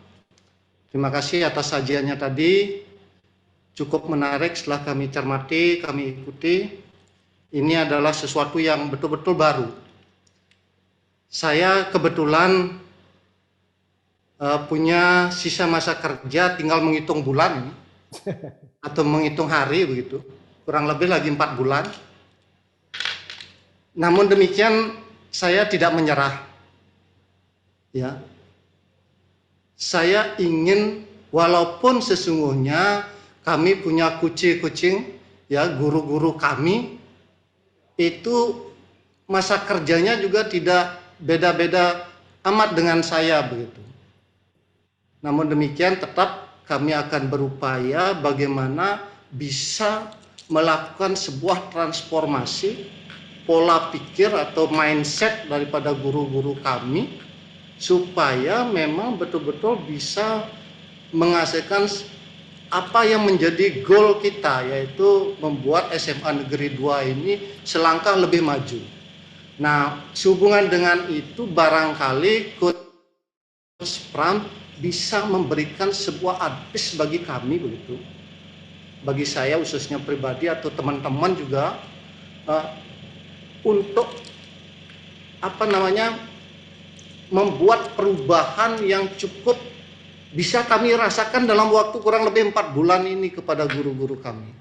Barangkali itu yang bisa saya sampaikan, Coach Pram. Mohon advice-nya. Terima kasih. Menarik apa yang Bapak ungkapkan, Pak Made. Menariknya begini, Bapak hari ini saya apresiasi memiliki guru mindset. Apresiasinya begini, kenapa saya katakan guru mindset? Banyak pegawai negeri itu hidupnya hanya menunggu pensiun. Ini terus terang saya jujur. Pegawai negeri hanya nunggu pensiun. Pak Made ini bahwa meskipun 4 bulan, sebetulnya Pak Made ini ingin membangun kelanjutan hidup setelah pensiun. Jadi, Ini yang dia pikirkan. Yang kedua, dia memikirkan guru-guru yang mungkin seusia dia, kurang lebih, yang sekarang masih berada di SMA. Gimana cara meninggalkan warisan kepada guru-guru mudanya. Sehingga ketika Pak Made dan teman-teman yang sudah seusia besok pensiun, SMK, SMA Negeri 2 ini tetap berjalan dengan luar biasa. Warisan. Ini namanya grow mindset, Pak. Tapi kalau seorang kepala yang nggak grow mindset, ngapain ini 4 bulan? Emangnya gue pikirin mau SMA ini mau kayak apa, guru-guru. Ini grow mindset yang sangat sederhana, bisa ditilik dari cara berpikir orang. Yang ketiga, sebetulnya Bapak dan teman-teman, kalau belajar coaching, Bapak akan menjadi education coach. Bapak akan menjadi coach di dalam dunia edukasi yang terbuka lebar di Bali. Sekolah-sekolah swasta membutuhkan kepala sekolah yang punya cara berpikir seperti Bapak. Oleh karena itu, saya katakan gimana caranya? Sekali lagi, caranya kita bersama-sama duduk bersama dan saya akan ngajarin Bapak untuk merubah mindset. Saya akan membuat Bapak semakin memiliki grow mindset. Saya akan mengajarkan Bapak teknik coaching sehingga Bapak bisa menjadi seorang coach setelah Bapak selesai atau purna tugas. Dan Bapak akan dibutuhkan di dunia pendidikan dimanapun. Itu mindset yang benar. Gimana caranya? Jelas saya tidak bisa memberikan cara yang sekarang saya harus tampilkan. Tapi saya akan mengajarin Bapak gimana dengan guru-guru yang sudah berusia akan cepat berubah dan mereka mengubah perannya. Itulah cara mereka mempersiapkan diri menjelang purna tugas. Dan begitu purna tugas selesai, peran Bapak di masyarakat berubah. Dan Bapak bisa berkontribusi sepanjang hidup. Itu Pak Made. Jadi penjelasan saya mungkin tidak puas karena ini hal yang bersifat teknis. Kalau teknis saya harus mengajarkan secara teknis. Tapi saya katakan saya appreciate buat Bapak yang punya grow mindset, cara berpikir yang berbeda. Itu Pak Rama. Siap, luar biasa. Ini kepala sekolah hebat dari SMA ya, SMA 1 Tejakula, SMA 2 Singaraja. Ini sudah mengalami sebuah perubahan paradigma grow mindset. Nah, ini yang penting ya, Coach ya. Jadi mau ada di puncak sedang mau turun jatuh, nggak mikirin jatuhnya, tapi mikirin apa yang akan saya tinggalkan sebagai bentuk warisan. Yes. Luar biasa, Coach. Oke, ini ada Suster Helena SMK Marsudirini dari Negara. Silakan, Suster. Baik, terima kasih. Luar biasa. Monggo, Suster. Terima kasih, Cak Pram. Kami ikut mendengarkan pemaparan ini sangat tertarik. Dan saya yang berada di sekolah swasta ingin memberikan yang terbaik dan sepenuhnya. Maka saya tertarik untuk ikut mendengarkan lebih jelas lagi supaya tidak hanya 100% kita dapat memberikan pendampingan untuk siswa dan maupun guru, maka saya ingin mendaftarkan untuk Februari dan Maret supaya lebih jelas lagi. Sangat menarik materinya, singkat, padat, tetapi memberikan inspirasi yang cukup luar biasa. Untuk itu saya sudah WA Pak Maderasta untuk mendaftarkan. Terima kasih. Tuhan memberkati. Iya, terima kasih Suster. Jadi kemarin ada salah satu suster dari Atam 2 yang belajar dengan saya tentang coaching dan beliau juga akan berusaha di daerahnya untuk belajar. Yang kedua sedang proses belajar saya dengan Burder Hage dari Semarang. Mungkin tahu Keuskupan Semarang. Iya. Saya dari Semarang. Oh, dari Semarang. Ya, tapi sekarang tugas di Bali. Tugas di Bali ya? Ya, sudah 8 tahun. Oke, kemudian doakan saja bulan Februari ini ke Alor, diundang oleh teman-teman di sana untuk mengajar para guru kepala sekolah Kristen dan Katolik di sana. Sudah sangat terkenal ya Pak ya? Oh, enggak lah, yang dikenal Pak Made Rasta. Berbagi ilmu. Oke, terima kasih, Ya, Suster. ya. Terima kasih. Ya, nanti Saya semoga mendaftarkan dan Ya. ingin Saya belajar. mantan alor, Belajar, Pak. terus Oh, belajar. iya, terima kasih. Terima kasih. Ya, silakan yang lain. Ya, terima kasih Suster dan juga Coach Pram. Kalau yang dari Alor itu SMA 1 Tejokulo tuh pengalamannya Alor. Oh gitu ya. Lama di Alor. Oke, ini ada dari Pak Nyoman Tingkat. Pak Nyoman Tingkat di SMA Negeri 2 Kuta Selatan. Silakan Pak Man. Terima kasih Pak Made Raste. Selamat pagi Coach Pram. Ya, Pak. Saya sudah mengikuti Coach pada bulan Desember di Solo ketika P2KS. Oh iya, pada P2KS ya. awal Desember. Ya, ya.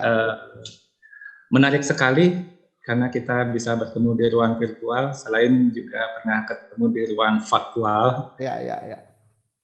Dengan kegiatan yang sangat heboh, saya pikir, dan hari ini juga sangat luar biasa. Mudah-mudahan nanti Mas Pram, boleh saya bilang Mas gitu ya, Ya, ya, kita nyamperin sekolah kami. Mudah-mudahan kami bisa juga memberikan memberikan informasi lebih lanjut juga kepada teman-teman di Kabupaten Bandung. Dan kebetulan kami tahun ini menjadi salah satu sekolah penggerak yang sudah dinyatakan lulus. Mudah-mudahan nanti Pak Pram juga bisa memberikan tips dan trik kepada kami, karena Pak Made Raste sudah kami undang juga sebulan yang lalu, beberapa minggu yang lalu ke SMA 2 Kota Selatan. Karena kami adalah sekolah yang baru 2 tahun, belum menamatkan, kemudian guru-guru kami juga relatif masih lumayan muda-muda, lebih banyak. Mudah-mudahan itu bisa menjadi modal dasar kami untuk bisa berbuat lebih cepat dan lebih maksimal dengan sentuhan Pak Pram nantinya. Itu.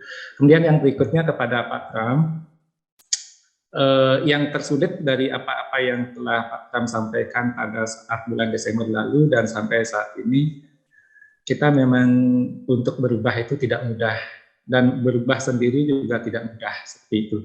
Mungkin nanti Pak Pram bisa memberikan spesial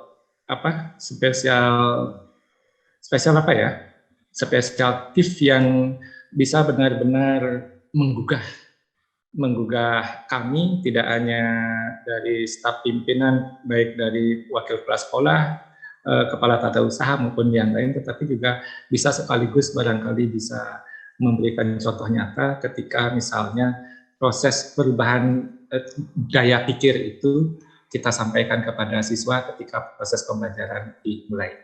Barangkali itu, Mas Pram, sekali lagi terima kasih. Mudah-mudahan pada bulan Februari saya bisa menyambungkan kegiatannya Pak Made Raste di bulan Februari. Mudah-mudahan kami bisa juga mengundang Bapak ke sekolah kami. Kami akan berusaha melibatkan teman-teman kepala sekolah di Kabupaten Bandung, di kabupaten kami, yang kebetulan saya sendiri adalah ketua KKS-nya di Kabupaten Bandung. Mudah-mudahan kita bisa bertemu nanti di Kuta, di sekolah kami, walaupun mungkin tidak di hotel, tetapi tempatnya saya pikir juga cukup representatif untuk melaksanakan kegiatan.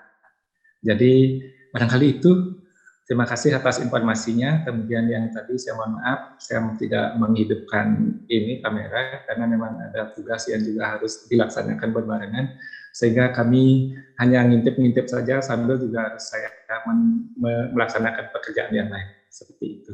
Jadi selamat pagi, tetap semangat dan tetap memberikan motivasi kepada kami, khususnya kami di Bandung nantinya, tidak hanya hari ini tetapi juga dalam hubungan-hubungan selanjutnya. Barangkali itu. Ya, terima kasih Pak Nyoman. Ya, semoga bisa bertemu Bapak Ibu. Dalam proses belajar coaching dengan saya tidak perlu sebuah tempat yang khusus. Bahkan kemarin dengan MM Sugio Pranoto, Unikas, kami belajar di kafe.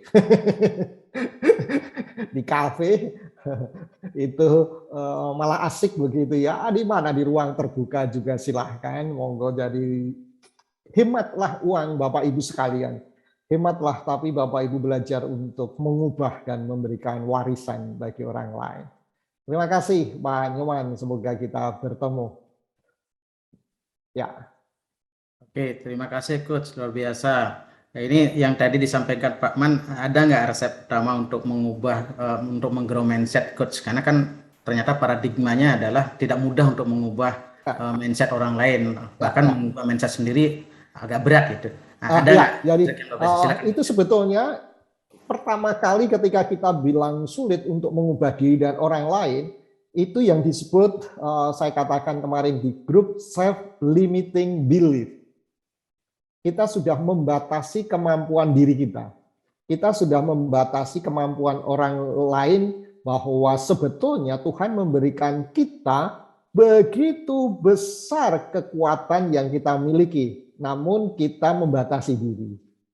Oleh karena itu nanti yang akan dibongkar dulu, bahwa diri kita tidak terbatas, orang lain tidak terbatas, karena Tuhan memberikan ruang yang besar untuk pertumbuhan. Ketika kita membatasi diri, nanti anak-anak di dalam membuat project based learning itu akan menjadi terbatas cara berpikirnya.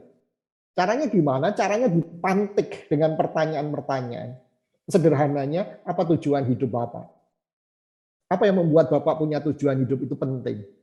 Sepanjang Bapak punya tujuan hidup tidak penting, maka otak kita tidak terpantik. Kalau tidak terpantik, maka kita tidak mikir. Satu-satunya orang berpikir itu karena pertanyaan.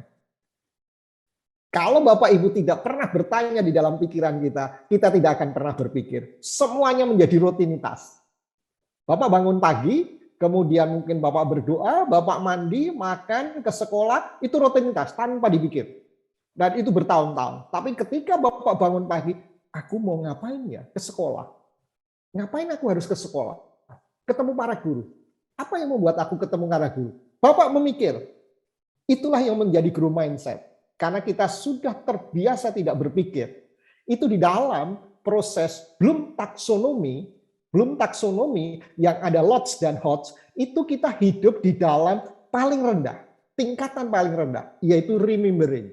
Sedangkan coaching itu mau melompat yang paling tinggi di dalam creating, meng-create. Jadi lompatannya sangat besar.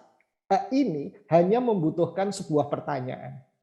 Pertanyaan yang memantik dalam diri kita. Apa yang menyebabkan aku bilang tidak bisa? Di mana letaknya saya tidak bisa? Apa yang saya harus lakukan supaya saya bisa? Itu dipantik.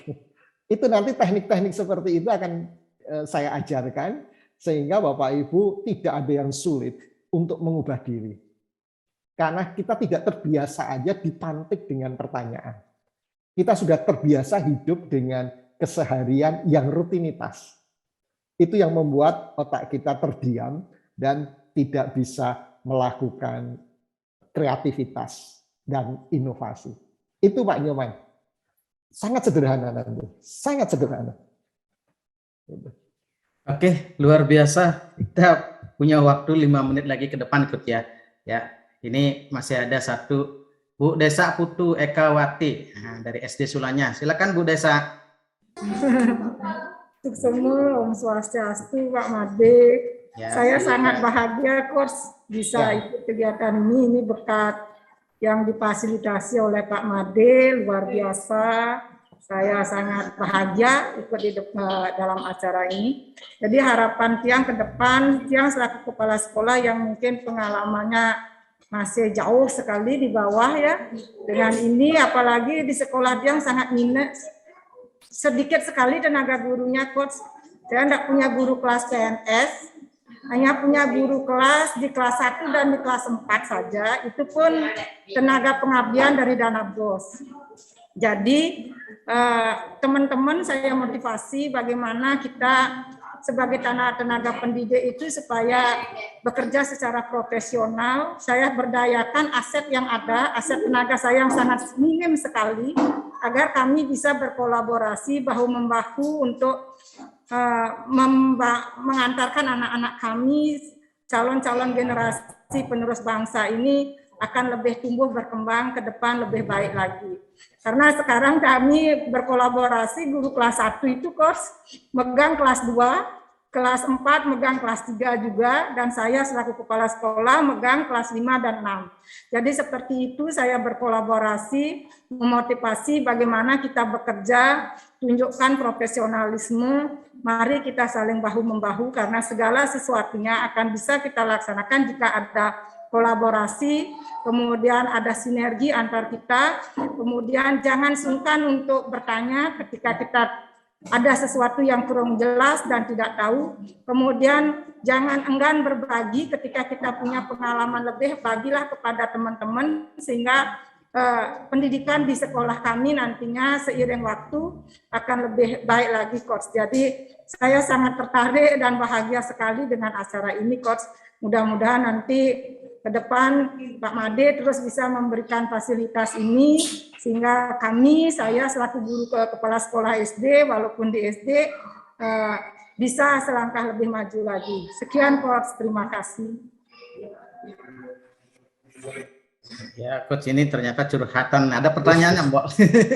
Oke, baik. Mungkin yang lain mau ada yang bertanya. Sepertinya banyak dari Metodis Palembang, ada yang dari Pekanbaru, di luar Bali. Ini cukup banyak ini. Silakan kalau ada yang mau bertanya. Banyak yang di luar Bali. Silakan, Bu Ening juga ada di dalam. Mas Sugi boleh. Mungkin guru-guru yang lain, kepala sekolah yang lain ya Mas Sugi. Dari Metodis, dari Pekanbaru, dari mana? Monggo silakan. Banyak peserta muda-muda ini. Oke. SMKN 6 Pekanbaru. Ya. Ini silakan, Bu. Ya, terima kasih Made, dan selamat pagi untuk kita semua. Terima kasih juga kepada Coach Pram yang telah menyampaikan tentang semangat kita pada pagi ini. Baik, Coach Pram, ada yang mau saya tanyakan. Saya adalah Kepala SMK Negeri 6 Pekanbaru. Bahwa kami sebagai kepala sekolah tentu punya niat untuk melakukan banyak perubahan di sekolah kami. Kenapa demikian? Karena dengan adanya perubahan sekecil apapun itu akan memberikan suatu manfaat yang luar biasa buat siswa-siswa kami yang ada di lingkungan SMK Negeri 6 Pekanbaru. Namun tentu kami sebagai kepala sekolah banyak kendala yang ditemui untuk membuat sebuah perubahan-perubahan itu. Yang pertama, masalahnya adalah bahwa kondisi guru di sekolah kita ini jelas mereka dari sifatnya heterogen ya, dari budaya yang berbeda-beda. Itu yang pertama. Nah, ini kiranya tentu kita ingin membuat suatu perubahan itu dengan dasar pikir kebersamaan.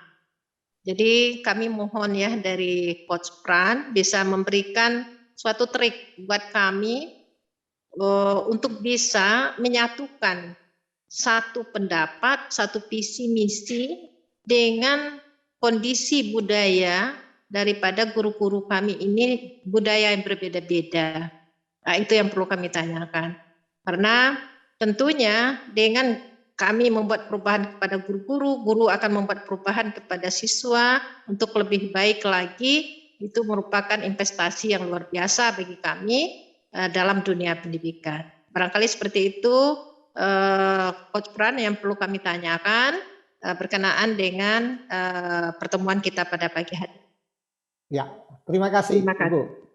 Jadi di dalam proses mengambil atau memulai sebuah perubahan guru mindset dengan teknik coaching, kita tidak akan membahas masalah.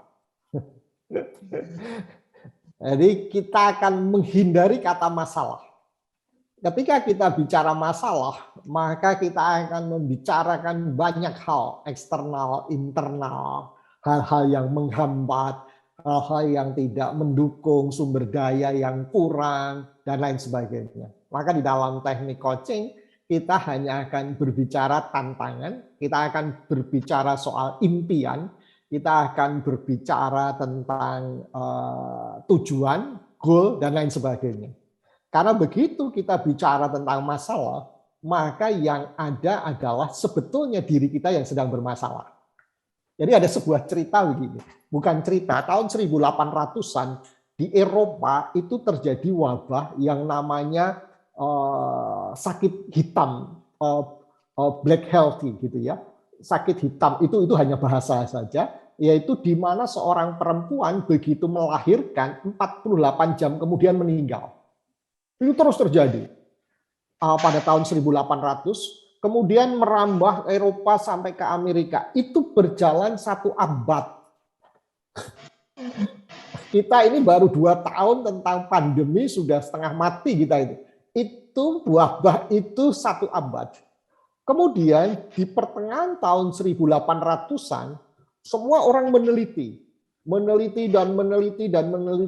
apa yang menyebabkan kematian seorang ibu setelah 48 jam lahiran. Nah, kemudian ada seorang peneliti menemukan, rupanya dia katakan, yang terjadi adalah di pagi hari, para dokter ilmuwan ini melakukan penelitian dengan membedah ibu-ibu yang sudah meninggal untuk dilakukan otopsi.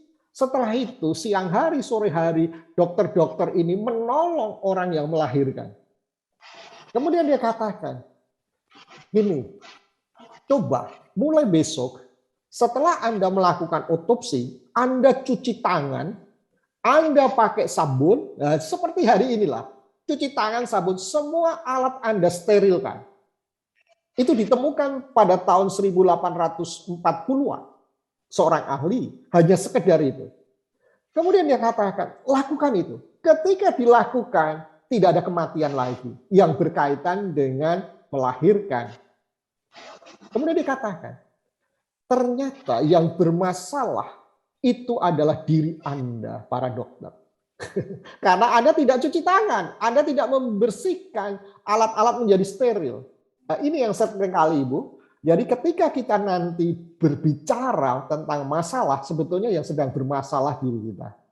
Sehingga di dalam teknik coaching, kita akan mengubah mindset bahwa tidak ada masalah, yang ada tantangan, yang ada adalah harapan. Karena kita melihat the future trend ke depan seperti apa. Sehingga ketika Ibu memiliki guru-guru yang memiliki culture yang berbeda-beda satu dengan yang lain, maka Ibu jangan melihat itu sebuah masalah, tetapi itu sebuah keberagaman yang unik. Cara berpikir itu yang harus berubah, sehingga nanti ketika kita memantik mereka adalah dengan teknik yang berbeda. Sehingga akan terjadi kolaborasi yang cepat. Jadi seringkali Bapak Ibu yang hadir di sini, seringkali persoalan ada di dalam lingkungan kita, seringkali kita sendiri yang bermasalah. Maka yang utama kita harus melakukan perubahan diri. Maka tadi yang pertama tadi adalah awareness, kesadaran diri kita. Nah, kesadaran diri itu yang harus diolah dulu di dalam proses grow mindset. Itu Ibu, itu tidak sulit. Yang Ibu hadapi tidak sulit dan itu nanti akan menjadi sebuah tantangan Ibu yang di mana Ibu akan berselancar dalam sebuah situasi itu. Dan ketika Ibu sudah bisa berselancar dalam situasi itu, maka Ibu akan merasakan nyaman sekali melihat adanya sebuah perbedaan di antara mereka. Tidak harus disatukan, tetapi untuk menjadi sebuah visi yang bersama, keperbedaan itu akan menolong masing-masing untuk menjadi berwarna. Sekolah Ibu akan menjadi berwarna dan akan berbeda dengan yang lain. Itu Bu, sampai ketemu nanti di Riau. Oke, semangat Bu Kenny ya. Nanti ketemu dengan Coach Pram di Riau dan saya juga akan ikut ke situ. Ya, Coach Pram, waktu kita sudah 10.35, tapi izin ya, lagi ada dua yang mau tanya, boleh kan? Boleh, Coach? Boleh, silakan. Oke, dari SMA Negeri 1 Tembugu, Pak Juli, disilakan Pak, open mic Pak.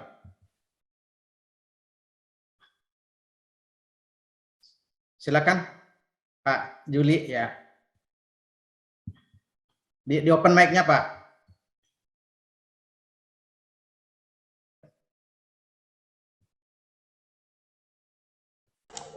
Halo, ya, bisa dengar suara saya Pak? Bisa, bagus, silakan Pak. Oke, terima kasih Pak Made, kemudian Coach Pram.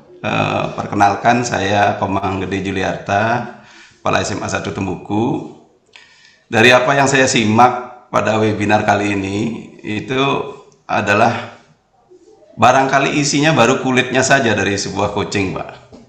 Ya, yang pada saatnya nanti sesuai dengan banner yang kita lihat tadi itu di Februari dan Maret akan menukik langsung dilaksanakan di, kalau tidak salah di sekolahnya Pak Made begitu, Pak Made Raste. Sebetulnya bagus sekali, Pak. Saya pun sebagai kepala sekolah tentu tidak menginginkan teman-teman kami di guru-guru itu memposisikan diri sebagai seorang apa namanya, Louis ke-13 begitu di kelas mungkin ya, tetapi menjadikan seseorang yang betul-betul dinantikan oleh siswa untuk selalu datang di kelas, Pak, gitu. Saya kira ini luar biasa bagus. Hanya dari apa yang saya simak, ini baru kulitnya saja, Pak, begitu. Artinya mohon nanti di-share. Pertama tentu kalau guru-guru kami nanti ikut terlibat pada pelaksanaan coaching berikutnya, itu seperti apa mekanismenya, kemudian berapa hari, siapa saja yang mungkin nanti terlibat di sana, apakah hanya Coach Pram saja sendiri atau ada yang lain. Dan yang terpenting adalah bagi kami untuk satu orang guru yang kami kirimkan berapa biayanya. To the point saja. Terima kasih. Ya, pertanyaan to the point dan orang Jawa nggak tedeng aling-aling gitu. Tapi itu buat saya, Bapak punya cara berpikir anak milenial gitu ya. Sebenarnya berapa sih belajar coaching kayak Coach Pram itu? Begini, jadi begini. Ini saya berikan contoh saja. Saya memiliki kredensial dari International Coaching Federation. Jadi saya punya kredensial itu untuk memperoleh professional coach certified dari International Coaching Federation itu saya menghabiskan, ini gampangan saja Bapak Ibu, saya menghabiskan sekitar 100 juta. Kemudian saya harus latihan selama 500 jam minimal. Saya harus mengikuti training selama minimal 125 jam. Gitu ya. Jadi Bapak Ibu nanti kalau melihat training-training di Indonesia, lembaga-lembaga yang dilakukan oleh teman-teman saya di Jakarta, satu training 2 hari, 2,5 hari itu online itu sekitar 12 juta. Kemudian itu per orang, tapi kalau onsite, sudah boleh onsite itu sekitar 18 juta. Itu yang. Namun saya sudah berjanji karena saya sebagai anak guru, dan saya berjanji kepada orang tua saya berjanji kepada Kemendikbud bahwa saya ingin berkontribusi pada dunia pendidikan, dan saya sudah bicara dengan Dirjen GTK, Dirjen Vokasi. Saya akan mempersembahkan kemampuan saya, satu-satunya yang orang berlatar belakang dunia pendidikan dan pernah memegang 81 sekolah dengan 2.500 guru, 80 kepala sekolah, maka yang diikuti training certified seperti Pak Made Rasta, gitu ya, Pak Made Rasta itu mahal, tapi tidak semahal di luar. Saya mau katakan jujur, karena saya sudah komitmen dengan teman-teman Kemendikbud, maka itu harga, saya buka aja harga sekitar 7 juta selama Pak Made Rasta ngikutin training saya. Namun demikian, saya kemarin bicara dengan Pak Dirjen Vokasi, saya mau katakan, saya akan mempersembahkan mulai bulan Februari ini, mungkin Bapak Ibu training ini sangat murah di bawah standar. Mungkin Bapak Ibu dapat harga 20%, 25% dari harga yang Pak Made Rasta ikutin. Jadi sangat murah banget. Nanti silahkan Bapak Ibu hubungin Pak Made Rasta atau dapat menghubungin saya secara pribadi kalau di luar Bali, gitu ya. Kalau di luar Bali silahkan hubungin saya, dan saya sudah mau berkeliling di Februari ini. Oleh karena itu, jangan berpikir rupiahnya, saya pikir semua sekolah akan mampu dengan persembahan saya ini. Maka saya mengadakan namanya social responsibility.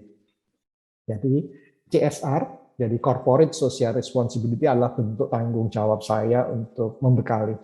Dan harga yang akan kami berikan tidak akan pernah Bapak Ibu dapatkan kapanpun di seluruh Indonesia dimanapun dengan kredensial saya dari International Coaching Federation. Namun demikian, pada bulan Mei nanti mungkin saya tidak bisa melakukan hal ini yang sama karena saya sudah di-hire oleh lembaga, lembaga, sehingga saya tidak bisa menentukan harga sendiri, maka pakailah sepanjang sampai bulan Mei ini, karena nanti saya juga akan harus mengajar certified internasional di lembaga itu, dan saya akan mengajar kelas doktoral sehingga coaching akan menjadi tren di dunia S3. Jadi seluruh orang-orang yang sekolah di S3 nanti akan certified internasional dari coaching, dan saya satu-satunya pengajar di Indonesia. Jadi itu, monggo Pak Bapak dari SMA Negeri 1 Tembuku, nggak usah khawatir tentang hal itu, nanti bisa kontak dengan Pak Rama dan bisa dengan kontak saya. Ya saya harap sih sepanjang saya setelah dari silahkan atur perjalanan saya, kalau bisa saya berurutan di Bali begitu, sehingga nggak bolak-balik ke Bali. Saya kalau bolak-balik naik pesawat itu malesnya dicolak-colok gitu loh. Pulang nanti dicolok lagi, pulang nanti dicolok lagi. Nggak khawatir, besok Kamis saya sudah vaksin booster, jadi besok Kamis saya dapat jatah sebagai seorang pendidik. Jadi sekali lagi Bapak Ibu sekalian, biaya sangat murah buat saya karena kontribusi saya sampai bulan Mei ini. Semua bisa teratasi. Yang terpenting bahwa saya ingin mewariskan kemampuan ini kepada Bapak Ibu sekalian, dan Bapak Ibu sekalian bisa mewariskan ke seluruh orang di mana berada. Itu bentuk tanggung jawab moral saya.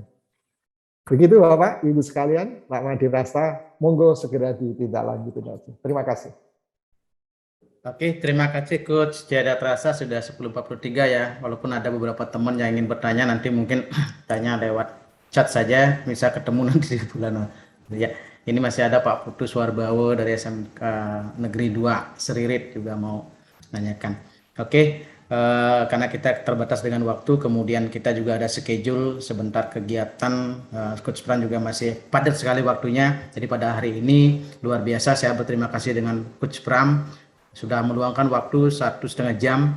Ibu Bapak, saya dilatih dengan biaya cukup mahal dari Kemendikbud. Jadi benar kata Pak Wikan, Dirjen kami, bahwa investasi untuk mengelola SMK Hospitality, sektor hospitality ya di Central of Excellence, ini ternyata cukup mahal ya Coach ya. Jadi kepala sekolahnya 48 itu dilatih dengan harga yang mahal, belum lagi tentang akomodasinya Coach ya. Oke, Coach ada closing statement Coach sebelum kita akhiri sesi kita pada pagi hari ini. Silakan Coach. Ya, terima kasih Pak Imadirasta. Perubahan bukan dari pihak eksternal, tapi perubahan adalah cara berpikir kita. Cara berpikir tentang masa depan, bukan masa lalu. Oleh karena itu, coaching menjadi sebuah alternatif cara Bapak Ibu berubah dan mampu mewariskan perubahan pada orang lain. Sukses buat Bapak Ibu sekalian, karena Bapak Ibu sekalian punya tanggung jawab besar untuk melakukan perubahan, khususnya di dunia pendidikan.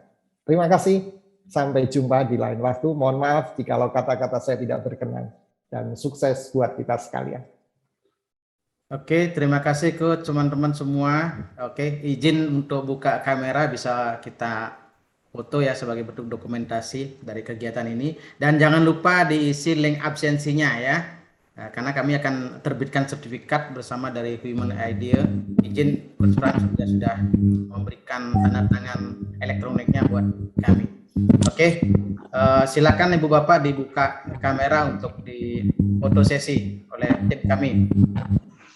Indra, silakan di foto Indra ya.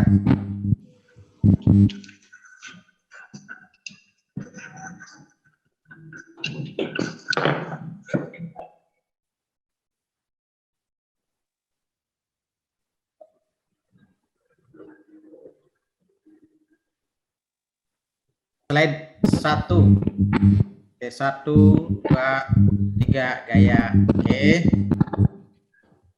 Kemudian lanjut di slide 2. Ini ada 4 slide ya. Oke, slide 2. Oke, 1, 2, 3. Oke. Kemudian slide ketiga. Oke, slide 3. Silakan buka gayanya, Pak kamera. Oke, sudah. 1, 2, 3.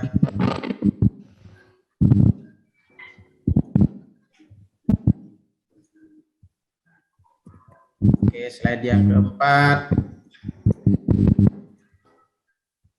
1, 2, 3.